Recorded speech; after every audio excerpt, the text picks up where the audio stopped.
Muy bien, ejemplo 6.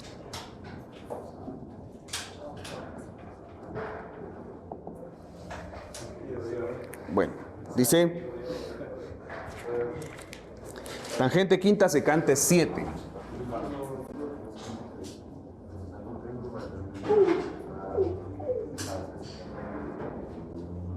Bueno, ahora, ¿cuál es la diferencia?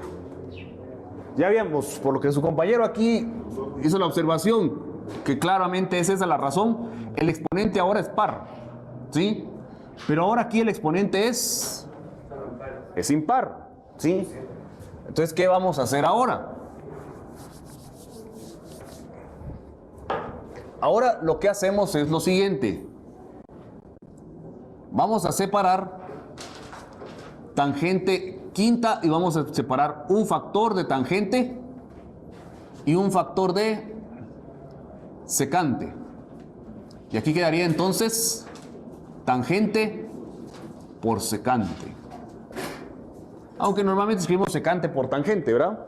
¿Sí? Aunque el orden no, pues ahí la conmutatividad permite escribirlo.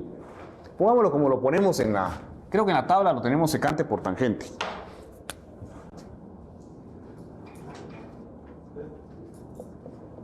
Ahí está. ¿Cuál fue la idea aquí? La idea es desde el inicio apartar esto. ¿Y qué constituye eso? ¿Qué es eso? ¿Es la derivada de? No, de secante solamente. Sí, de secante. ¿Está claro? Entonces ya de una vez tengo ahí el diferencial para la función secante. ¿Cuál es ahora el siguiente paso? El siguiente paso es volver toda esta expresión en secante. ¿Está claro? ¿Sí? Volver toda la expresión en secante. Para que eso constituya la derivada de la secante. Ahora, aquí aparece tangente cuarta. ¿Sí? Ya esto ya está en términos de secante. Ahora, el que quiero cambiar es este. ¿Está claro? Entonces, ¿qué hacemos? Voy a hacer un paso intermedio antes de aplicar la identidad. Tangente cuarta se puede escribir como tangente cuadrado de x por secante sexta de x por secante al cuadrado, sí, al cuadrado, tangente x de x. ¿Está claro? Y de acá, pues nosotros podemos despejar. Tangente de x va a ser igual a secante cuadrado de x menos 1. ¿Está claro? Entonces, sustituyendo, ¿qué sería tangente cuadrado de x entonces? Secante al cuadrado de x menos 1, todo esto al cuadrado, por secante sexta de x, por secante de x, por tangente de x. Aunque se ve demasiado extensa la expresión, lo que tenemos que hacer es en nuestra mente estructurar bien la expresión, de modo que esta última porción que aparece, sabemos que va a ser el diferencial. La estamos escribiendo desde el inicio, vean, la estoy copiando en todos los pasos, ¿sí?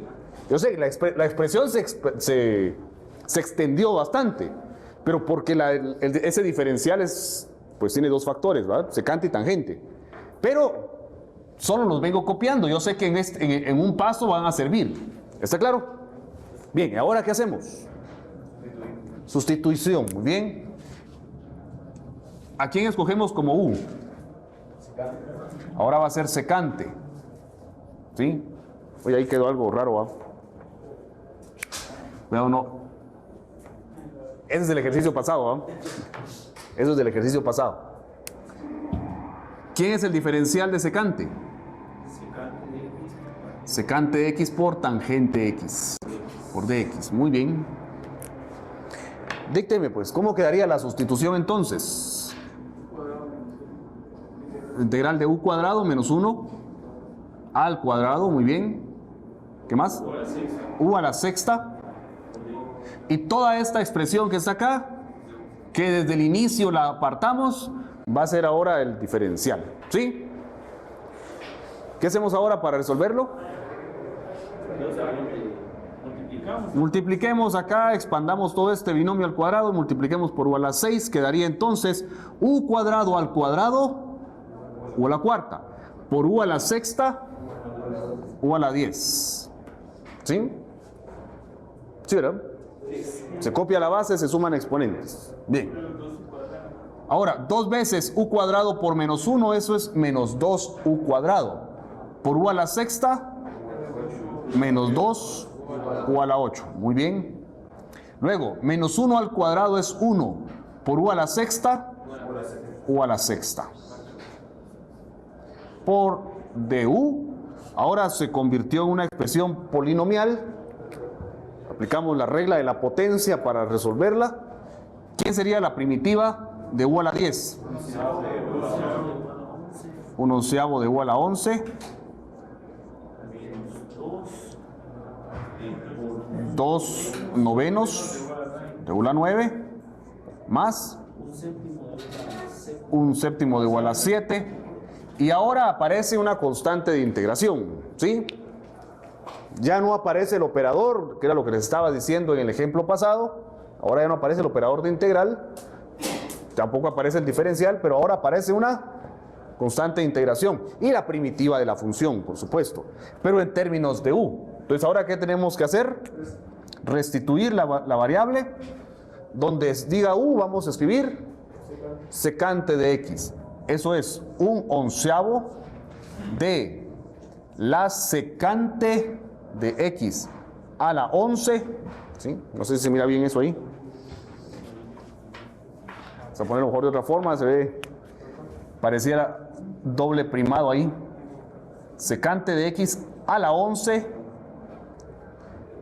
menos 2/9 de la secante de x a la 9 más 1/7 de secante de x a la 7. Muy bien. Y la constante de integración, esa es entonces la primitiva de la función. ¿Sí? ¿Dudas? ¿Alguna duda? Ahora, la prueba sería derivar esta función para llegar acá. Ese trabajo podría ser bastante largo, ¿sí? Porque va a haber que aplicar, bueno, primero hay regla en cadena, ¿verdad?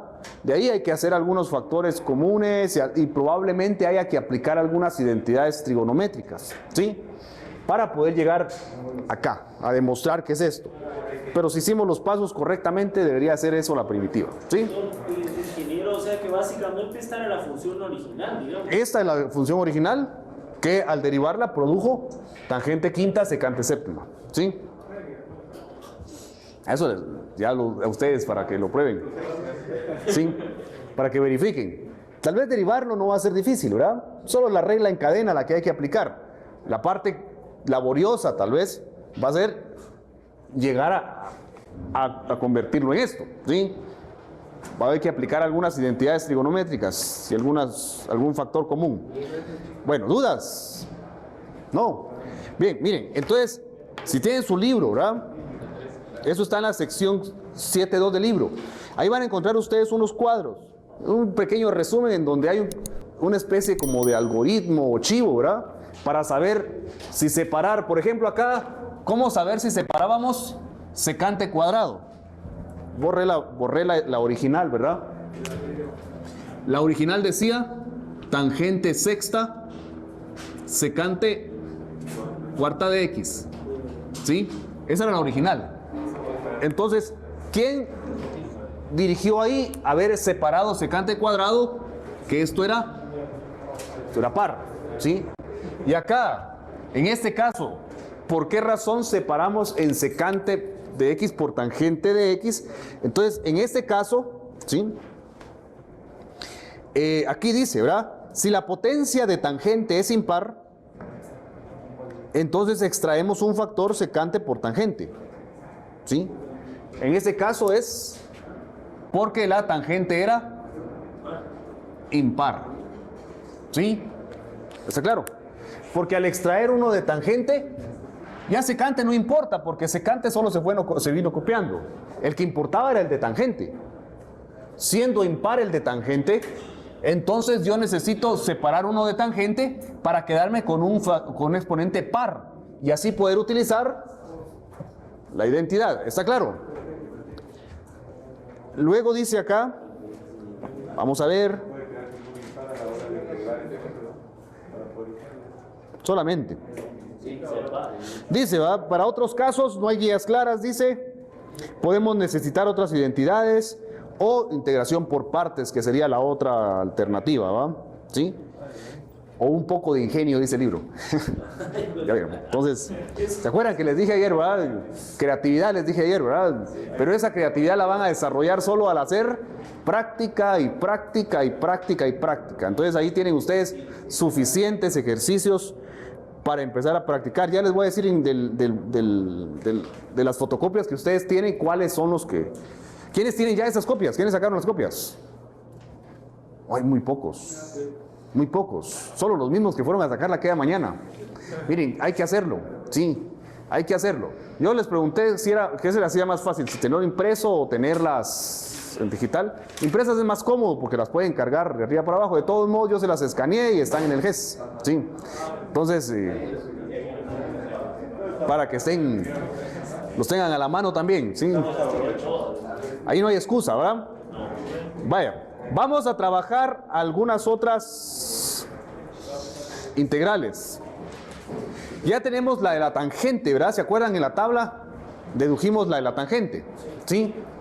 Entonces, como estamos en el tema de las integrales trigonométricas, vamos a deducir o descubrir algunas otras integrales trigonométricas que también nos van a servir más adelante. Entonces, es importante tenerlas. Bueno, antes de de dejar estos casos especiales, ¿habrá alguna duda? ¿No? Vaya, hagamos un repaso entonces de los dos tipos que acabamos de trabajar. Trabajamos seno de x a la m coseno a la n de x. Y trabajamos también la integral de tangente m de x por secante n de x por dx. ¿Sí? Bien. A ver, pues, en el primer caso, ¿cuál fue el criterio? El criterio fue escoger aquel que fuera impar. ¿Está claro? ¿Sí? Si m era impar, si el exponente era impar, entonces separábamos un factor de seno. ¿Está claro? ¿Sí? Y entonces sustituíamos la parte que quedaba par por la identidad fundamental, usando la identidad fundamental. Vaya, quitemos esto que está aquí abajo. ¿Sí? ¿Se acuerdan? Entonces, por ejemplo, acá despejábamos seno y entonces usábamos que seno cuadrado de x es igual a 1 menos coseno cuadrado de x. Muy bien. Ahora, si el que era impar era coseno, ¿sí?, entonces lo que hacíamos era separar un factor coseno. ¿Está claro? Y la otra porción que quedaba par, entonces hacíamos coseno cuadrado de x 1 menos seno cuadrado de x. ¿Sí? Para dejar toda la expresión restante en términos de coseno, de seno, perdón. Vaya, ¿está claro eso? Escogemos el que es impar, ¿está claro? Y apartamos uno. Ahora, si los dos eran pares, ¿qué hacíamos? Pues ahí elegíamos uno de los dos. Si los dos eran pares, no, si los dos son pares, entonces usamos, habían otras dos identidades que también hablamos. Ya no caben aquí. Vale, vamos aquí a par. Seno cuadrado de x es 1/2 de 1 menos coseno de 2x. Vale. Esas hay que memorizarlas, ¿verdad? Y coseno cuadrado de x es 1/2 de 1 más coseno de 2x. Ese es en el caso en que fueran pares. ¿Sí? ¿Está claro? Ahora, si el caso de la integral fuera de esta forma, ¿sí?, una combinación de tangente con secante, entonces aquí ¿qué hacemos? Los casos que vimos fueron, si el exponente era de seno, de secante, perdón, es par. Si el exponente de secante es par, entonces separamos secante cuadrado, ¿sí? Y el resto de secante, el factor secantes, ¿va?, que también debería ser par, lo sustituimos por secante cuadrado igual a tangente cuadrado más 1. ¿Sí? Y si el exponente de tangente es impar, entonces separamos secante y tangente. Y la parte del tangente, que ahora es par, la sustituimos por secante cuadrado menos 1. ¿Está claro eso? ¿Sí? Vaya. Ahí está. Eso, miren, más que memorizarlo, traten de entender por qué es así. Porque si se lo memorizan nada más y no entienden por qué es, entonces se van a confundir. ¿Por qué razón conviene acá que sea par? Porque al quitar 2, lo demás me queda par. ¿Está claro? Me interesa que quede par lo que el resto, ¿verdad? Para poder usar la identidad trigonométrica. Y aquí, ¿por qué es al impar al que le quito un factor? Para que quede par y así poder usar la identidad trigonométrica. ¿Está claro? ¿Sí? Bueno, entonces, ahora, ¿qué pasa si es tangente, digo, cotangente y cosecante? Que ese caso no lo consideramos, ¿verdad? Si es cotangente y cosecante, entonces la regla es similar. ¿Sí? Que tangente y secante. La diferencia es que va a aparecer un signo menos. ¿Está claro? Ahí tienen cuidado con el signo menos. Esa es la única diferencia, ¿verdad? Que en el trabajo va a aparecer un signo menos. Así como dice el libro, ¿verdad? El único caso que no está considerado es cuando los dos son pares, ¿verdad? ¿Sí? Ah, no, perdón, cuando los dos son impares. O este es par y este es impar. Así sería, ¿verdad? Cuando este es par y este es impar, ese no está considerado. Entonces ahí hay que hacer integración por partes, dice, ¿verdad? ¿Sí? O alguna otra herramienta. Bueno, ahí está el resumen de lo que llevamos. ¿Sí? Ah, solo, no lo puse. Para el caso de cotangente y cosecante, la identidad trigonométrica vuelve a nacer de aquí, solo que ahora divido todo dentro de seno. Y entonces queda seno cuadrado sobre seno cuadrado sería 1. Coseno cuadrado sobre seno cuadrado es cotangente cuadrado de x. Y 1 sobre cosecante, pero 1 sobre seno es cosecante cuadrado de x. Ahí está. Esa es la otra identidad. ¿Se acuerdan? Esas las dedujimos también el semestre pasado. Esas identidades, por favor, sí, recuérdenlas bien.